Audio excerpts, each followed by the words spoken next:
In 2012 was ek in 'n groot motorfietsongeluk gewees, waar 'n motor my omgery het toe ek op pad was na een van my vriende toe.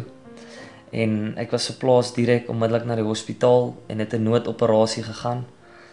Ek het 'n eksterne fiksator gekry in my been, wat verskriklik gelyk het en wat baie seer was. Ek was verplaas huis toe na 12 weke. Dit is gegaan vir ekstrale en daar was geen vordering op my been nie. Ek het dus 'n gips gekry wat 8 weke moes opwees. Na 8 weke het ons weer hospitaal toe gegaan en ekstrale geneem. En daar was geen vordering gewees nie.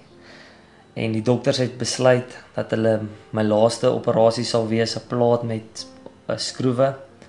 En as dit nie reg was nie, sou hulle my been amputeer. Deur hierdie hele moeilike proses wat jy deurgaan in hierdie tyd, vra jy jouself die vraag af, hoekom het dit met my gebeur? Waarom met my? Ek het goeie vriende, goeie familie. Ek het atletiek gedoen, ek was SA's toe by Eiffel. En jy geniet jou lewe en ewe skielik gebeur hierdie dinge met jou. En jy verstaan dit nie altyd hoekom nie. En jy verloor moed in die Here as gevolg van dat my been nie wil aangroei nie en omdat jy swaar kry. En baie keer as jy swaar kry, dan verloor jy moed. En ek het besef om positief te wees.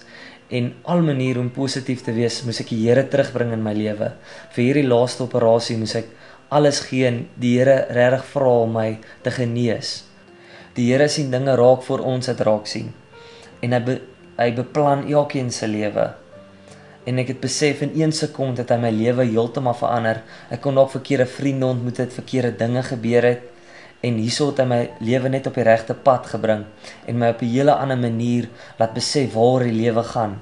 En die lewe gaan nie net altyd oor jouself nie, maar oor mense om jou. En dit het my 'n ander mens gemaak. Ek kan nou van my vriende inspireer, mense wat swaar kry.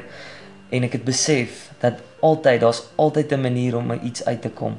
En om net te vertrou op die Here, sal jy altyd bo uitkom en op die regte pad bly.